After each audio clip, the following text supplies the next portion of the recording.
આજના આ અત્યંત ગંભીર અને અ, ઐતિહાસિક કહી શકાય તેવા ઊંડાણપૂર્વકના વિશ્લેષણમાં સૌનું સ્વાગત છે. નમસ્કાર. આજે આપણી પાસે ચર્ચા માટે જે માહિતી છે તે ખરેખર એટલે બહુ જ સંવેદનશીલ છે. બિલકુલ. અને આજે આપણે એક એવા વિષય પર વાત કરવા જઈ રહ્યા છીએ જેણે આધુનિક ભૌગોલિક રાજનીતિના એટલે કે આખી દુનિયાના સમીકરણો રાતોરાત બદલી નાખ્યા છે. સાચી વાત. આપણી પાસે અત્યારે 1 અને 2 માર્ચ 2026ના રોજ પ્રકાશિત થયેલા દૈનિક માઇનસના કરંટ અફેર્સ અહેવાલો છે. આ અહેવાલો અમેરિકા, ઇઝરાયલ અને ઈરાન વચ્ચે જે સીધો લશ્કરી સંઘર્ષ ફાટી નીકળ્યો છે ને તેની અત્યંત વિગતવાર અને ચોંકાવનારી માહિતી આપે છે. બરાબર છે. અને જુઓ, આ કોઈ છૂટીછવાઈ અથડામણ નથી. દાયકાઓથી જે પ્રોક્સી વોર ચાલતું હતું તે હવે એક ઓલ આઉટ રિજનલ વોરમાં ફેરવાઈ ગયું છે. હા, એટલે આજના આ સઘન વિશ્લેષણનો ઉદ્દેશ્ય, જેને આપણે આપણું મિશન કહી શકીએ, તે માત્ર એટલું જાણવાનું નથી કે કોણે કોના પર હુમલો કર્યો. ચોક્કસ. આપણે માત્ર આંકડાકીય માહિતી નથી આપવાની. માટે એ સમજવું જરૂરી છે કે આખી દુનિયા પર આ ઘટનાની શું અસર થશે. સાચી વાત છે. કારણ કે આ હુમલાએ ઈરાનના સર્વોચ્ચ નેતાની સત્તાનો સીધો અંત આણ્યો છે. અને હવે ત્યાં સત્તાનું શૂન્યાવકાશ કઈ રીતે ભરાશે અને આ સંઘર્ષની વૈશ્વિક અર્થતંત્ર પર શું અસર થશે તેનું આપણે આજે એકદમ વ્યૂહાત્મક દૃષ્ટિકોણથી વિશ્લેષણ કરવાનું છે. બિલકુલ. ઠીક છે, તો ચાલો આને વિગતે સમજીએ. 28 ફેબ્રુઆરી 2026ના રોજ જે સૈન્ય કાર્યવાહી થઈ તે આધુનિક યુદ્ધના ઇતિહાસમાં એક અભૂતપૂર્વ ઘટના ગણાય છે. હા, આને આપણે સામાન્ય લશ્કરી ઓપરેશન ન કહી શકીએ. અમેરિકાએ આત્યંતિક ગુપ્તતા સાથે ઓપરેશન એપિક ફ્યુરી એટલે કે ઓપરેશન એપિક ફ્યુરી અને ઇઝરાયેલે ઓપરેશન લાયન્સ રોર લોન્ચ કર્યું. બરાબર. સ્ત્રોતોમાં જે વિગતો આપી છે તે વાંચીએ તો સ્પષ્ટ થાય છે કે આ બંને ઓપરેશન્સ એકબીજા સાથે સંપૂર્ણપણે સિંક્રોનાઇઝ્ડ હતા. એકદમ પરફેક્ટ ટાઈમિંગ સાથે. હા, અને આ હુમલાઓનો વ્યાપ એટલો મોટો હતો કે તેમાં ઈરાનની command and control system, nuclear sites અને ઉચ્ચ નેતૃત્વના નિવાસસ્થાનોને એકસાથે ટાર્ગેટ કરવામાં આવ્યા. આ બાબત જ આ ઓપરેશનને અત્યાર સુધીની તમામ લશ્કરી કાર્યવાહીઓથી એટલે કે ઇતિહાસના બધા ઓપરેશન્સથી અલગ પાડે છે. કઈ રીતે, થોડું સમજાવશો? ચોક્કસ. વ્યૂહાત્મક ભાષામાં આને લીડરશિપ ડીકેપિટેશન કહેવાય છે.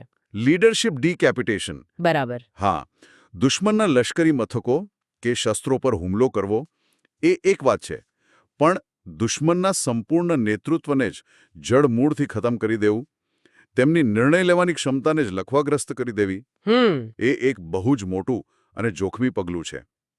આ હુમલાનો સ્પષ્ટ ઉદ્દેશ્ય જ એ હતો કે ઈરાનની ટોચની સત્તાને એવી રીતે વેરવિખેર કરી દેવી કે તેઓ કોઈ સંગઠિત વળતો પ્રહાર એટલે કોઈ કાઉન્ટર એટેક કરવાની સ્થિતિમાં જ ન રહે. અને આ ઉદ્દેશ્ય પાર પાડવા માટે જે શસ્ત્રોની પસંદગી કરવામાં આવીને તે પણ એટલી જ ઘાતક અને સચોટ હતી. બિલકુલ. રિપોર્ટ્સ મુજબ આ હુમલાની શરૂઆત ટાસ્ક ફોર્સ સ્કોર્પિયન સ્ટ્રાઇકથી થઈ હતી. હા, પેલા ડ્રોન્સવાળો હુમલો. બરાબર. જેમાં અત્યંત આધુનિક પણ સસ્તા આત્મઘાતી ડ્રોનનો એક મોટો કાફલો ઈરાનની સીમામાં મોકલવામાં આવ્યો. અને આ ડ્રોન સ્વામની પાછળ જ તરત ટોમહોક મિસાઇલ, ઇઝરાયેલની રેમેસ અને ડિલિલા મિસાઇલોનો ઉપયોગ થયો. પણ મને લાગે છે કે સૌથી વધુ ધ્યાન ખેંચનારી બાબત એ હતી કે ઇઝરાયેલ અને અમેરિકાના F-35 ફાઇટર જેટ્સે કઈ રીતે કામ કર્યું. હા, F-35ની ભૂમિકા બહુ જ મહત્વની રહી. ઈરાનની જે અત્યંત મજબૂત અને જટિલ મનાતી એર ડિફેન્સ સિસ્ટમ હતી ને તેને આ જેટ્સે સંપૂર્ણપણે નિષ્ક્રિય કરી દીધી. આ એક classic suppression of enemy air defence operation હતું. હું થોડું ટેકનિકલ રીતે સમજાવું તો ચોક્કસ.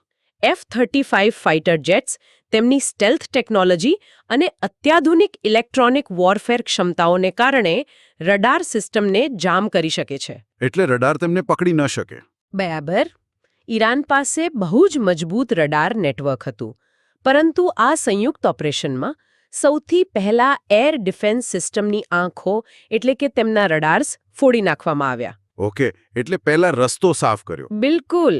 એકવાર આકાશ સુરક્ષિત થઈ ગયું એટલે તરત જ અમેરિકાના B-2 સ્ટેલ્થ બોમ્બર્સ માટે રસ્તો ખુલ્લો થઈ ગયો. B-2 bombers. હા આ B-2 બોમ્બર્સ એવા અદ્રશ્ય હથિયારા છે જે પકડાતા નથી અને ખૂબ જ મોટા પેલોડ સાથે ઉડાન ભરી શકે છે. અને આ B-2 બોમ્બર્સની વાત આવે ત્યારે જ પેલી 40 બંકર બસ્ટર બોમ્બની વિગત સામે આવે છે. હા, આ બહુ જ ચોંકાવનારી વિગત છે. આ કોઈ સામાન્ય બોમ્બ નહોતા.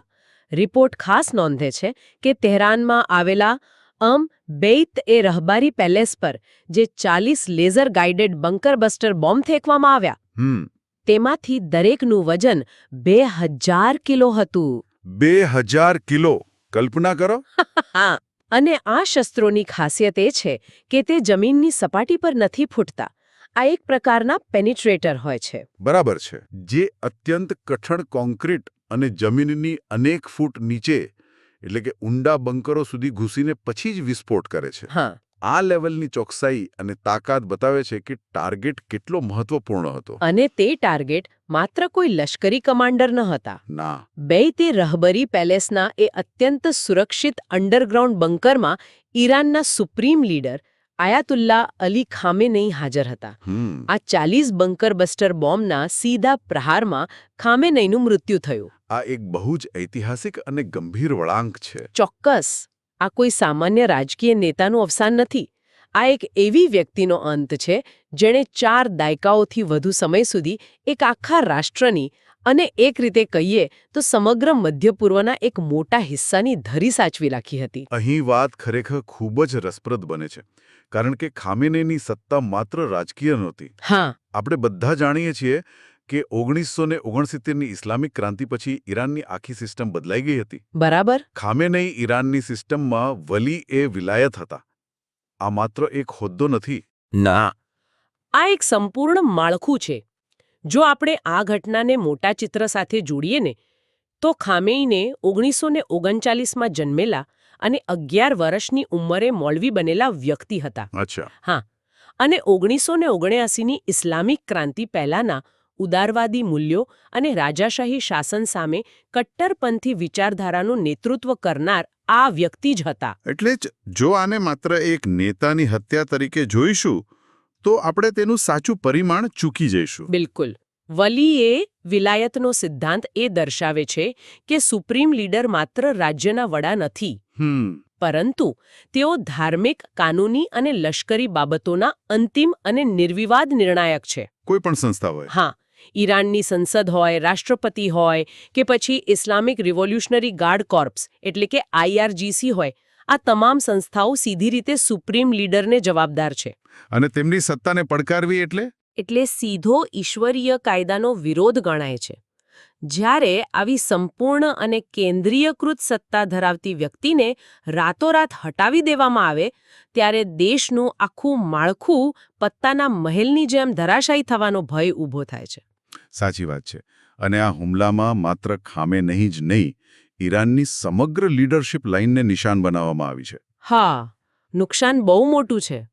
સ્ત્રોતોમાં લખ્યું છે કે આ ઓપરેશનમાં ઈરાનના રક્ષામંત્રી અમીર નાસિરઝાદે અને IRGC કમાન્ડર મોહમ્મદ પાકપોર સહિત 40 જેટલા ઉચ્ચ લશ્કરી અધિકારીઓ પણ માર્યા ગયા છે. 40 ઉચ્ચ અધિકારીઓ. હા, અને ઈરાન સરકારે સત્તાવાર રીતે 40 દિવસના રાષ્ટ્રીય શોકની જાહેરાત કરવી પડી છે.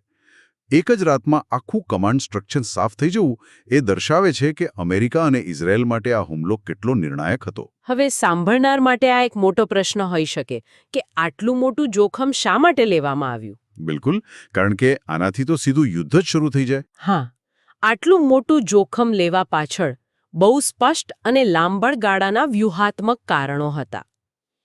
આપણે આ લીડરશિપ ડિકેપિટેશનના મુખ્ય કારણો જોઈએ તો 3 સ્પષ્ટ પરિબળો સામે આવે છે. ઓકે. પહેલું અને સૌથી મોટું કારણ જેના વિશે વર્ષોથી ચર્ચા થતી રહી છે તે છે ઈરાનનો પરમાણુ કાર્યક્રમ. હા, ન્યુક્લિયર પ્રોગ્રામ. ઇઝરાયલ હંમેશાથી એવું માનતું આવ્યું છે કે ઈરાન છુપી રીતે પરમાણુ શસ્ત્રો વિકસાવી રહ્યું છે અને જો ઈરાન ન્યુક્લિયર પાવર બની જાય તો તે ઇઝરાયલના અસ્તિત્વ માટે સીધો ખતરો છે. એટલે આ ઓપરેશનનો એક મુખ્ય ઉદ્દેશ્ય ઈરાનની યુરેનિયમ સંવર્ધન સાઇટ્સને એવી રીતે નષ્ટ કરવાનો હતો કે તેઓ દાયકાઓ સુધી ફરી ઊભા ન થઈ શકે. બરાબર છે. આ પરમાણુ ખતરો તો હતો જ, પરંતુ સાથે જ ઇઝરાયલ માટે રોજબરોજનો જે ભૌતિક ખતરો ઊભો થયો હતો તે હતો એક્સેસ ઓફ રેઝિસ્ટન્સ. એટલે કે એક્સેસ ઓફ રેઝિસ્ટન્સ હા, પ્રોક્સી ગ્રુપ્સ. ગાઝામાં હમાસ હોય, લેબનોનમાં હિઝબુલ્લા હોય કે પછી યમનમાં હુથી વિદ્રોહીઓ હોય, આ બધા જ જૂથો અલગ અલગ મોરચેથી ઇઝરાયલ અને પશ્ચિમી દેશોના હિતો પર હુમલા કરી રહ્યા હતા. અને આમાં હ્યુથીઓની ભૂમિકા તો બહુ મોટી હતી. સાચી વાત. હ્યુથીઓ દ્વારા લાલ સમુદ્ર અને વૈશ્વિક વેપાર માર્ગો પર જે રીતે વ્યાપારી જહાજોને નિશાન બનાવવામાં આવતા હતા, તેણે વૈશ્વિક સપ્લાય ચેનને બાનમાં લઈ લીધી હતી. અને આ તમામ જૂથોને આર્થિક, લશ્કરી અને વ્યૂહાત્મક ટેકો પૂરો પાડતું મૂળ કેન્દ્ર તો ઈરાન જ હતું. એટલે મૂળ કાપી નાખવાનો વિચાર્યો. બિલકુલ. આ હુમલા દ્વારા આ એક્સિસના મગજને જ કામ કરતું બંધ કરવાનો પ્રયાસ છે. બિલકુલ સચોટ વિશ્લેષણ છે. અને ત્રીજું પરિબળ છે ઈરાનનો બેલિસ્ટિક મિસાઇલ કાર્યક્રમ. હા, મધ્ય પૂર્વમાં સૌથી મોટો અને આધુનિક મિસાઇલ ભંડાર ઈરાન પાસે છે. તેઓ માત્ર મિસાઇલ બનાવતા જ નહોતા, પરંતુ તેની ટેકનોલોજી તેમના પ્રોક્સી જૂથોને ટ્રાન્સફર પણ કરતા હતા. એટલે બીજા દેશોમાં પણ એ ટેકનોલોજી પહોંચતી હતી. હા, આ હુમલામાં ઇઝરાયલ અને અમેરિકાએ ઈરાનની મિસાઇલ લોન્ચિંગ સાઇટ્સ અને તેના ઉત્પાદન કેન્દ્રોને સીધા ટાર્ગેટ કર્યા છે. જેથી ભવિષ્યમાં ઈરાન પોતાની સરહદની બહાર આસાનીથી શક્તિ પ્રદર્શન ન કરી શકે. બિલકુલ. પણ છતાં ઈરાન જેવો દેશ આટલો મોટો ફટકો ખાધા પછી ચૂપચાપ બેસી રહે તેવો તો નથી જ. ના, ક્યારેય નહીં. તેમના સુપ્રીમ લીડર માર્યા ગયા અને કમાન્ડ સ્ટ્રક્ચર વિખેરાઈ ગયું હોવા છતાં જે પણ નેતૃત્વ બચ્યું હતું તેમણે તુરંત જ વળતો પ્રહાર કર્યો. હા, એ જ એમનો મૂળ સ્વભાવ રહ્યો છે. સ્ત્રોતો જણાવે છે કે ઈરાને પોતાની પ્રતિક્રિયા રૂપે ઓપરેશન ટ્રુ પ્રોમિસ 4 એટલે ઓપરેશન ટ્રુ પ્રોમિસ 4 લોન્ચ કર્યું. અને આ પ્રતિક્રિયા માત્ર ઇઝરાયલ પૂરતી સીમિત નહોતી. ઈરાને બેલિસ્ટિક મિસાઇલોનો ઉપયોગ કરીને યુએઈ, બહેરીન અને કતારમાં આવેલા અમેરિકન લશ્કરી મથકોને નિશાન બનાવ્યા. આ જે પ્રતિક્રિયાનું ભૌગોલિક વિસ્તરણ છે ને, તે બહુ જ ચિંતાજનક છે. હા, જ્યારે ઈરાન કતાર કે બહેરીનમાં અમેરિકન બેઝ પર હુમલો કરે છે, ત્યારે તેઓ માત્ર અમેરિકાને જ નહીં, પરંતુ તે અરબ દેશોને પણ સીધા યુદ્ધમાં ખેંચી રહ્યા છે. બરાબર.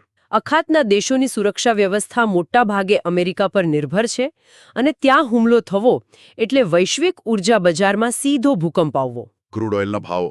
હા, આનાથી જ એ ભય ઊભો થયો છે કે આ સંઘર્ષ હવે કોઈ બે દેશો પૂરતો સીમિત નથી રહ્યો. સંઘર્ષની આગ બધે ફેલાઈ રહી છે. હવે આપણા સૌ માટે આ સંઘર્ષ કઈ રીતે અહીં સુધી પહોંચ્યો તે સમજવું પણ એટલું જ અગત્યનું છે. કારણ કે આ ફેબ્રુઆરી 2026ના ઓપરેશન એપિક ફ્યુરીની પૃષ્ઠભૂમિ કઈ રાતોરાત તૈયાર નથી થઈ. ના, આ એક આખી ટાઈમલાઈન છે. હા, આ એક ક્રમિક ઉન્નતિ છે જેમાં છુપા યુદ્ધથી લઈને સીધા સૈન્ય સંઘર્ષ સુધીની સફર જોવા મળે છે. જો આપણે સ્ત્રોતોમાં આપેલી ટાઈમલાઈન પર નજર કરીએ તો એપ્રિલ 2024નો મહિનો એક બહુ મોટો ટર્નિંગ પોઈન્ટ હતો. એપ્રિલ 2024. હા, સિરિયાની રાજધાની દમાસ્કસમાં આવેલા ઈરાની દૂતાવાસ પર ઇઝરાયલે સીધો હુમલો કર્યો હતો. આ ઘટનાથી ખરેખર એક બહુ મોટો ડિપ્લોમેટિક અને લશ્કરી ટેબુ તૂટી ગયો હતો. એટલે શું? એટલે કે સામાન્ય રીતે દૂતાવાસને સંબંધિત દેશનો જ હિસ્સો માનવામાં આવે છે. તેના પર હુમલો કરવો એ બહુ ગંભીર બાબત છે. ઓકે. ઇઝરાયલના એ હુમલાએ સ્પષ્ટ સંદેશ આપ્યો હતો કે તેઓ હવે ઈરાનની સરહદની બહાર કામ કરતા ઈરાની અધિકારીઓને સુરક્ષિત નહીં રહેવા દે. અને તેના જ પ્રતિભાવ રૂપે 13 એપ્રિલ 2024ના રોજ ઈરાને ઇઝરાયલ પર સીધો ડ્રોન અને મિસાઇલ હુમલો કર્યો. ઇતિહાસમાં આ પહેલીવાર હતું કે ઈરાને પોતાના વિસ્તારમાંથી સીધું ઇઝરાયલ પર નિશાન સાધ્યું હોય. બરાબર. ત્યારથી જ આ બંને દેશો વચ્ચેની અદ્રશ્ય લક્ષ્મણ રેખા ભૂસાઈ ગઈ હતી. અને આ સિલસિલો ત્યાં જ ન અટક્યો. ઓક્ટોબર 2024નો સમયગાળો પણ અત્યંત હિંસક રહ્યો. હા. ઇઝરાયલે પોતાની વ્યૂહરચના વધુ આક્રમક બનાવી. હમાસના રાજકીય વડા ઇસ્માઇલ હનીયેની ઈરાનની રાજધાની તહેરાનમાં જ હત્યા કરવામાં આવી. હા, બહુ મોટી ઘટના હતી. કોઈ પણ વ્યક્તિ વિચારી શકે કે કોઈ દેશની રાજધાનીમાં જઈને તેમના મહેમાનની હત્યા કરવી એ કેટલું મોટું ઇન્ટેલિજન્સ ઓપરેશન હશે. બિલકુલ. અને તેના થોડા જ સમય બાદ લેબનોનમાં હિઝબુલ્લાહના સર્વોચ્ચ નેતા હસન નસરુલ્લાહના પણ મારી નાખવામાં આવ્યા. આ જ એ સમય હતો જ્યારે પેલી લીડરશિપ ડીકેપિટેશનની વ્યૂહરચનાની શરૂઆત થઈ ચૂકી હતી. હા, એટલે અગાઉથી જ આ પ્લાનિંગ હતું. હા, ઇઝરાયેલે નક્કી કરી લીધું હતું કે પ્રોક્સી જૂથો સાથે લાંબો સમય લડવા કરતાં તેમના નેતાઓને જ ખતમ કરવા પડશે. બરાબર. નસરલ્લા અને હનીયેના મૃત્યુથી ઈરાન ભારે દબાણમાં આવ્યું અને તેમણે 1 ઓક્ટોબર 2024ના રોજ ફરીથી ઇઝરાયેલ પર મોટા પાયે બેલિસ્ટિક મિસાઇલો છોડી. અને આ એસ્કેલેશન સતત વધતું જ ગયું. હા, જે અંતે જૂન 2025ના 12 દિવસીય યુદ્ધમાં પરિણમ્યું. અચ્છા. હા, જૂન 2025નું એ 12 દિવસીય યુદ્ધ. આ સમયગાળામાં અમેરિકા અને ઇઝરાયેલે સંયુક્ત રીતે ઈરાનના નતાંજ અને ફોર્ડો જેવા અત્યંત સુરક્ષિત પરમાણુ કેન્દ્રો પર મોટા હવાઈ હુમલા કર્યા હતા. આ નતાંજ અને ફોર્ડો બંને જમીનની અંદર ખૂબ જ ઊંડે બનાવવામાં આવેલા કોમ્પ્લેક્સ છે. આ હુમલામાં ઘણા ટોચના કમાન્ડરો અને પરમાણુ વૈજ્ઞાનિકો માર્યા ગયા હતા. આ બધી જ ઘટનાઓ એકબીજા સાથે જોડાયેલી છે. એપ્રિલ 2024થી શરૂ થયેલી આ શૃંખલા અંતે ફેબ્રુઆરી 2026ના હુમલામાં સુપ્રીમ લીડર ખામેનેઈના મૃત્યુ સુધી પહોંચી છે. સાચી વાત. હવે દુનિયા સામે સૌથી મોટો સવાલ એ છે કે સત્તાના આ ભયંકર શૂન્યાવકાશને ઈરાન કઈ રીતે સંભાળશે. હા, કારણ કે જ્યારે વલી-એ-ફકીહ જેવી સર્વોચ્ચ સંસ્થા અચાનક ગાયબ થઈ જાય ત્યારે દેશમાં રાજકીય અંધાધૂંધી ફેલાવાની પૂરી શક્યતા છે. અત્યારની સ્થિતિ મુજબ અહેવાલો દર્શાવે છે કે ઈરાનમાં એક વચગાળાની કાઉન્સિલ એટલે કે ઇન્ટરિમ કાઉન્સિલની રચના કરવામાં આવી છે. Interim council. હા, જે હાલ પૂરતી સુપ્રીમ લીડરશિપની તમામ સત્તાઓ ભોગવશે. આ કાઉન્સિલમાં 3 ખૂબ જ અલગ-અલગ પૃષ્ઠભૂમિ ધરાવતા નેતાઓ સામેલ છે. આ 3 કોણ છે તે જાણવું બહુ અગત્યનું છે. પહેલા છે અલીરેઝા અરાફી, જેઓ એસેમ્બલી ઓફ એક્સપર્ટ્સના ડેપ્યુટી સ્પીકર છે. હા, અને આ એસેમ્બલીનું કામ જ નવા સુપ્રીમ લીડરને પસંદ કરવાનું હોય છે. બરાબર છે. બીજા સભ્ય છે ઈરાનના વર્તમાન રાષ્ટ્રપતિ પઝેશકિયાન. તેઓ ખામેનેઈના અત્યંત વિશ્વાસુ અને તેમના અંતરંગ વર્તુળના નેતા રહ્યા છે. અને ત્રીજા છે ઈરાનના ચીફ જસ્ટિસ ગુલામ હુસેન એજેઈ, જેઓ ન્યાયતંત્ર પર મજબૂત પકડ ધરાવે છે અને કટ્ટરપંથી વિચારધારા માટે જાણીતા છે. એટલે 3 સાવ અલગ બેકગ્રાઉન્ડના લોકો. હા, હવે આ 3 અલગ અલગ વિચારધારા અને સત્તા કેન્દ્રો ધરાવતા લોકો એકસાથે મળીને દેશ ચલાવવાનો પ્રયાસ કરશે. પણ આમાં તો પરંતુ સૌથી મોટી ચિંતા એ છે કે આ કાઉન્સિલનો કોઈ નિશ્ચિત સમયગાળો નક્કી કરવામાં આવ્યો નથી. આ જ બાબત ભવિષ્ય માટે ઘણી શંકાઓ ઊભી કરે છે. શું આ 3 નેતાઓ વચ્ચે સત્તા માટે આંતરિક સંઘર્ષ શરૂ નહીં થાય? પૂરી શક્યતા છે. અને જો આપણે ઈરાનના આંતરિક રાજકારણને જોઈએ તો અંદરખાને ઘણી મોટી વસ્તી આ કટ્ટરપંથી શાસનથી લાંબા સમયથી નારાજ છે. બિલકુલ. તો શું એવું બની શકે કે આ શૂન્યાવકાશનો લાભ લઈને ઈરાનમાં 1979 પહેલાની જેવી કોઈ ઉદારવાદી ક્રાંતિ કે રાજાશાહી તરફ પાછા ફરવાનો કોઈ મોટો બળવો ફાટી નીકળે? સ્થિતિનો ફાયદો ઉઠાવવાનો પૂરો પ્રયાસ કરશે જ. તેઓ કદાચ આ વચગાળાની સરકાર પર સીધું વર્ચસ્વ જમાવવા અથવા તેમના કોઈ સમર્થક નેતાને સત્તા પર બેસાડવા માટે ગુપ્ત પ્રયાસો કરી શકે છે. હા, જ્યારે આંતરિક માળખું નબળું પડે છે ને ત્યારે બાહ્ય શક્તિઓ હંમેશા તેમાં દખલગીરી કરવા આકર્ષાય છે. અને જ્યારે બાહ્ય શક્તિઓની વાત આવે ત્યારે આપણે વૈશ્વિક રાજકારણના અન્ય 2 મોટા ખેલાડીઓ ચીન અને રશિયાની પ્રતિક્રિયાને અવગણી શકીએ નહીં. બિલકુલ નહીં. સ્ત્રોતો જણાવે છે કે આ બંને દેશોએ અમેરિકા અને ઇઝરાયેલની આ સૈન્ય કાર્યવાહીનો આકરો વિરોધ કર્યો છે. હા, પરંતુ આ વિરોધ પાછળ કોઈ નૈતિક કારણ નથી. તેમના પોતાના સ્પષ્ટ વ્યૂહાત્મક અને આર્થિક હેતો છુપાયેલા છે. સાચી વાત છે. ખાસ કરીને ચીન માટે આ સંઘર્ષ બહુ જ નુકસાનકારક સાબિત થઈ શકે છે. હું સમજાવું કે રીતે. ચીનની અર્થવ્યવસ્થાનું એન્જિન મધ્ય પૂર્વના ક્રૂડ ઓઇલ પર ચાલે છે. બરાબર છે. જ્યારે ઈરાન અરબી સમુદ્ર કે હોર્મુઝની સામુદ્રધુની આસપાસ હુમલાઓ કરે છે ત્યારે ચીનની એનર્જી સપ્લાય ચેઇન સીધી જ જોખમમાં મુકાય છે. એટલે તેલ ન મળે. હા, આ ઉપરાંત ચીનનો અત્યંત મહત્વાકાંક્ષી બેલ્ટ એન્ડ રોડ ઇનિશિયેટિવ એટલે કે BRI પ્રોજેક્ટ આ વિસ્તારમાંથી પસાર થાય છે. અબજો ડોલરનું રોકાણ છે એમાં. બિલકુલ. ચીનને પોતાના વ્યાપાર અને ઉર્જા સુરક્ષા માટે આ પ્રદેશમાં કાયમી શાંતિ જોઈએ છે. તેથી જ તેઓ આ સૈન્ય કાર્યવાહીથી અત્યંત નારાજ છે. પરંતુ રશિયાનું ચિત્ર બિલકુલ અલગ છે. હા, રશિયાનો કિસ્સો રસપ્રદ છે. રશિયા ભલે જાહેરમાં આ હુમલાની નિંદા કરી રહ્યું હોય, પણ વ્યૂહાત્મક રીતે જોઈએ તો આ સ્થિતિ તેમના માટે એક મોટી રાહત લઈને આવી છે. સાવ સાચી વાત. છેલ્લા ઘણા સમયથી રશિયા અને યુક્રેન વચ્ચે યુદ્ધ ચાલી રહ્યું છે, જેમાં પશ્ચિમી દેશો અને અમેરિકા યુક્રેનને સતત લશ્કરી સહાય પૂરી પાડી રહ્યા હતા. હવે જ્યારે મધ્ય પૂર્વમાં આટલો મોટો ભડકો થયો છે, ત્યારે અમેરિકા અને યુરોપનું સંપૂર્ણ ધ્યાન તેમના લશ્કરી સંસાધનો અને રાજકીય મૂડી અચાનક જ યુક્રેન પરથી હટીને ઇઝરાયલ અને અખાતના દેશો પર કેન્દ્રિત થઈ ગઈ છે. એટલે રશિયા માટે તો રસ્તો સાફ થઈ ગયો. રશિયા માટે આનાથી મોટી કોઈ વ્યૂહાત્મક ભેટ હોય જ ન શકે. આ સમગ્ર વૈશ્વિક ઉથલપાથલ વચ્ચે સંયુક્ત રાષ્ટ્ર એટલે કે યુએનની ભૂમિકા પણ જોવી રહી. હા, યુએનનું નિવેદન બહુ કડક હતું. યુએનના સેક્રેટરી જનરલે આ હુમલાને આંતરરાષ્ટ્રીય કાયદાનું સીધું ઉલ્લંઘન ગણાવીને અત્યંત ચિંતા વ્યક્ત કરી છે. બરાબર. તેમણે પોતાના નિવેદનમાં સ્પષ્ટપણે ચેતવણી આપી છે કે આપણે એક ઓલ આઉટ રિજનલ વોર એટલે કે સંપૂર્ણ પ્રાદેશિક યુદ્ધના આરે ઊભા છીએ. જો તાત્કાલિક અસરથી સીઝફાયર લાગુ કરવામાં નહીં આવે તો આ સંઘર્ષની જ્વાળાઓ સમગ્ર મધ્ય પૂર્વને ખાખ કરી દેશે. સંયુક્ત રાષ્ટ્રની આ ચેતવણી બિલકુલ વાજબી છે, કારણ કે આ કોઈ સ્થાનિક સંઘર્ષ નથી. ના, આની અસર પૂરી દુનિયા પર થશે. જો ઈરાનના પ્રોક્સી જૂથો અને અખાતના અન્ય દેશો આ યુદ્ધમાં સંપૂર્ણપણે કૂદી પડશે તો દુનિયાભરમાં તેલના ભાવો આસમાને પહોંચશે. આંતરરાષ્ટ્રીય વ્યાપાર ખોરવાઈ જશે અને વૈશ્વિક અર્થતંત્ર એક ભયાનક મંદી તરફ ધકેલાઈ જશે. જુઓ, તમિલનાડુમાં ₹4,400 કરોડથી વધુના ઇન્ફ્રાસ્ટ્રક્ચર પ્રોજેક્ટ્સ આવ્યા, જેમાં 8 રેલવે સ્ટેશનોનો પુનઃવિકાસ અને મહાબલીપુરમ જેવા સ્થળોને જોડતા 4 લેન હાઈવેનો સમાવેશ થાય છે. અને સાથે જ પુડુચેરીમાં પણ 750 એકરનું કરસૂર સેદારાપેટ ઇન્ડસ્ટ્રીયલ એસ્ટેટ બની રહ્યું છે. હા, બરાબર. જેની પાછળ ₹2,700 કરોડનો ખર્ચ થશે. એટલે આ બધું સાંભળવામાં એકદમ સામાન્ય ઇન્ફ્રાસ્ટ્રક્ચર વિકાસ જેવું જ લાગે છે, ખરું ને? પ્રથમ નજરે એવું જ લાગે, પણ અસલી વળાંક તો રાજસ્થાનના સમાચારોમાં છે. ત્યાં ₹16,680 કરોડના હાઈવે અને વોટર પ્રોજેક્ટ્સની જાહેરાત થઈ. હા, પણ સાથે જ એક બીજી બહુ મોટી વાત બની. આરોગ્ય અભિયાન વિશે કહી રહ્યા છો? હા, બિલકુલ.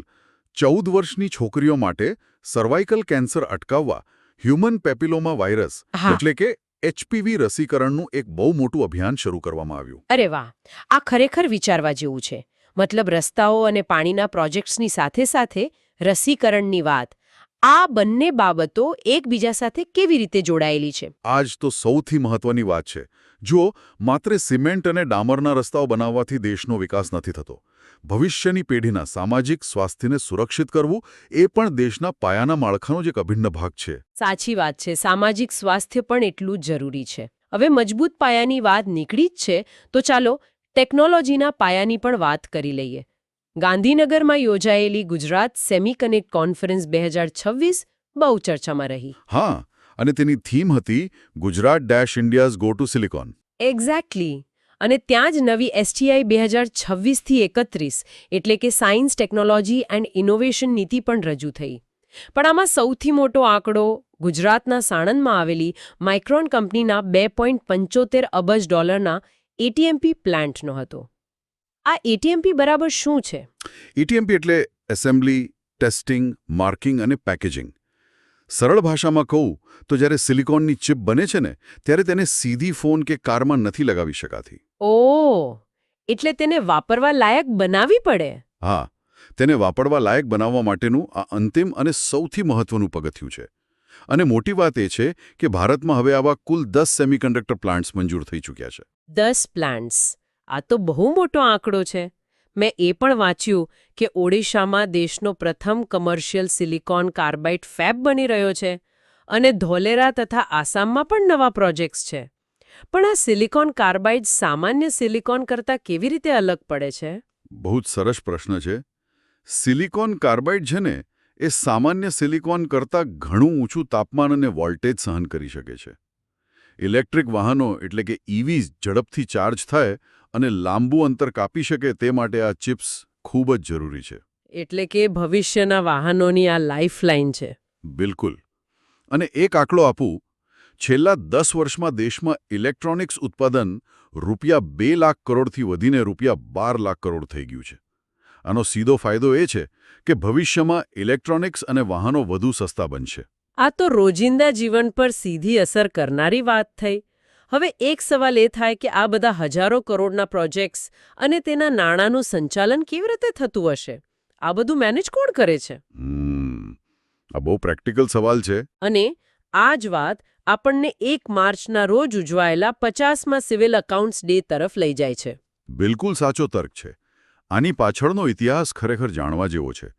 1 માર્ચ 1976ના રોજ સરકારે એક મોટો વહીવટી સુધારો કર્યો.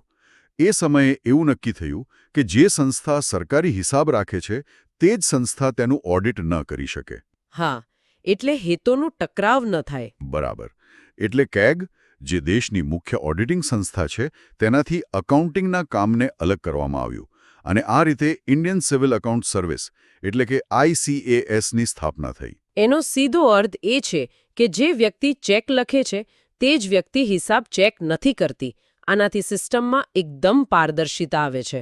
એકદમ સાચું. આ પારદર્શિતા જ આટલા મોટા પ્રોજેક્ટ્સનો અસલી પાયો છે.